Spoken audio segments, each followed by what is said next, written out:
ఈ లీకేజీల రాక్షసిని అంతం చేయాలి అంటే ఏం చేయాలి అనేది నేను వ్యవస్థాగత సంస్కరణలు తక్షణమే అమలు కావాలని నా ఉద్దేశం. అవేంటంటే పిఎస్సి పబ్లిక్ సర్వీస్ కమిషన్ పూర్తిగా స్వతంత్రత ఇవ్వాలి. అంటే పబ్లిక్ సర్వీస్ కమిషన్లకు ఆర్థిక సాంకేతిక స్వయం ప్రతిపత్తి కల్పించాల్సిందే. Number 2, digital audit trail. ప్రశ్నాపత్రం తయారీ దగ్గర నుంచి ఫలితాల వరకు transparent end to end digital నిఘా ఉండాల్సిన అవసరం ఉంది. నంబర్ 3, ఎగ్జామినేషన్స్ లో పొలిటికల్ రీహాబిలిటేషన్స్ కి చెక్ పెట్టాలి. అంటే పిఎస్సి చైర్మన్స్ సభ్యుల నియామకాల్లో రాజకీయ పునరావాసం ఇప్పుడు జరుగుతుంది, అది ఆపాల్సిందే. మాజీ న్యాయమూర్తులు నిష్పక్ష రాజ్యాంగ నిపుణులను నియమించాలా ఆ చైర్మన్స్ పొజిషన్ కి.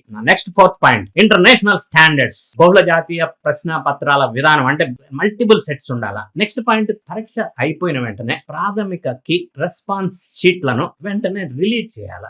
నెక్స్ట్ 6th పాయింట్, పరీక్ష భద్రతను పర్యవేక్షించేందుకు ఒక ఇండిపెండెంట్ నేషనల్ సెక్యూరిటీ బాడీని ఏర్పాటు చేయాల్సిన అవసరం ఉంది అనేది ఈ సొల్యూషన్స్ రికమెండ్ చేస్తున్నా నేను ఒక ప్రొఫెషనల్ గా.